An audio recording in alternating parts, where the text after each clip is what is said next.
こんばんは。夜のひととき、いかがお過ごしでしょうか。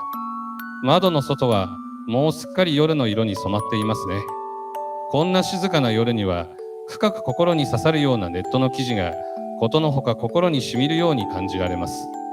この番組は普段の耳から学ぶとはちょっと離れた雑談です。私が興味を持ったものの感想をつらつらおしゃべりする番組です。ふと隙間が空いたような夜のお時間に、ちょっとだけお付き合いいただければ嬉しいです。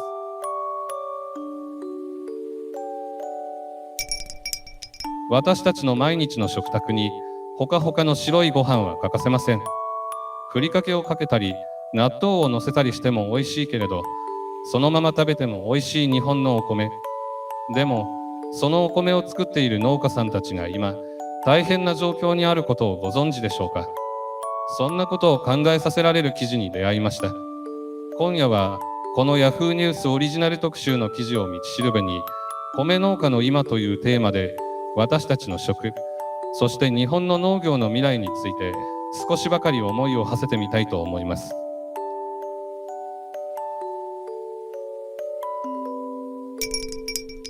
先日、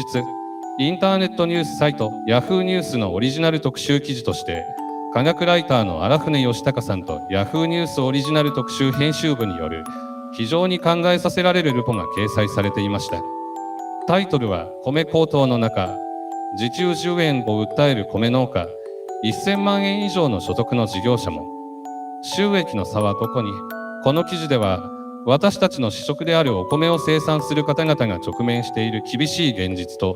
その背景にある複雑な問題が静かに、しかし力強く描かれています。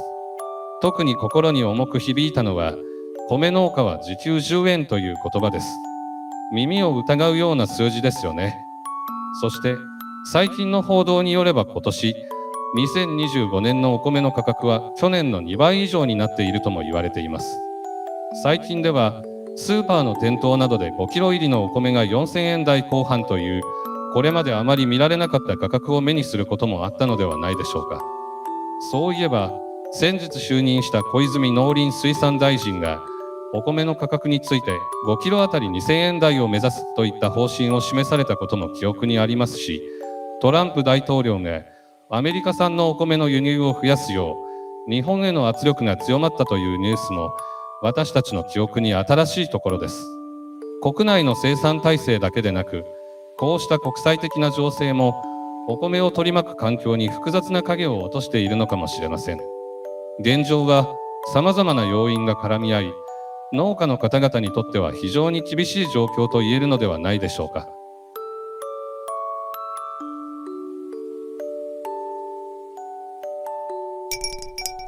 記事ではまず、東京の都心で行われた令和の百姓一揆と名付けられたデモの様子が描かれています。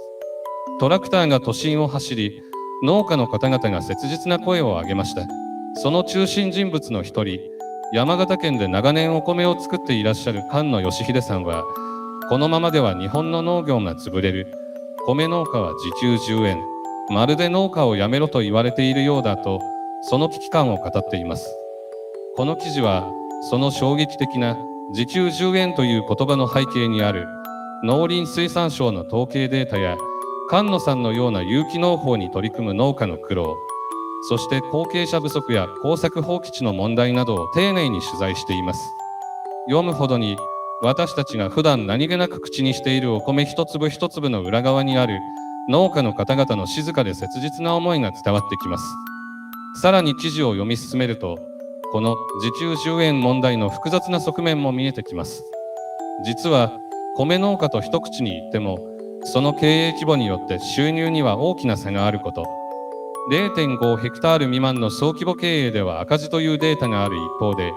大規模経営では高額な所得を得ている事業者もいるというのです。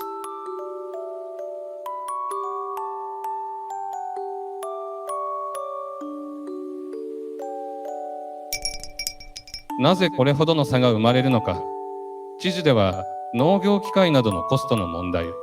そしてそうした中で山形県で見られる新規就農者の増加といった新しい動きにも触れています。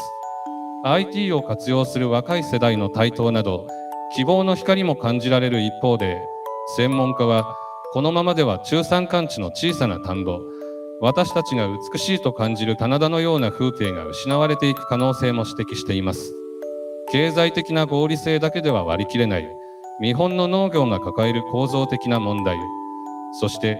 それが私たちの食や国土、文化にどう関わってくるのか、記事は多くの示唆を与えてくれます。この記事のお話を聞いて、あなたは何を感じましたか？私たちの食卓に当たり前のように並ぶいっぱいのご飯。その背景には本当にさまざまな農家の方々の姿があり、それぞれが日々の営みの中で葛藤し、未来を模索していらっしゃるのですね。効率を追求することももちろん大切なことでしょう。でも、それだけでは守りきれない価値もきっとあるのだと思います。日本の農業の方向性が問われている。記事は静かにそう結んでいます。それは私たち自身の食の未来、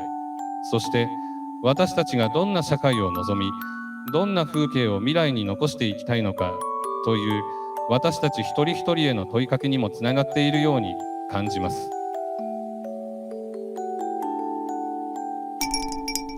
今夜は科学ライターの荒船義孝さんが書かれた Yahoo ニュースオリジナル特集の記事をきっかけに、米農家の方々が直面する厳しい現実と、日本の農業がこれからどこへ向かうのか、そんなことを少しばかり思いを巡らせてみました。今夜のお話があなたの心に何か小さなさざ波を立て、日々の暮らしの中でふと何かを考える、そんなきっかけになったならとても嬉しいです。もしこの問題についてもっと深く知りたいと思われたなら、ぜひ Yahoo ニュースで元の記事を検索してご覧になってみてください。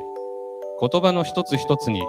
静かな重みのある、そんな記事でした。一読をおすすめします。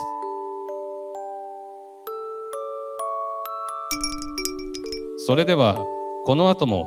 あなたにとって穏やかな夜でありますように。また次回気まぐれに雑談をお届けします。この静かな時間にお会いしましょう。おやすみなさい。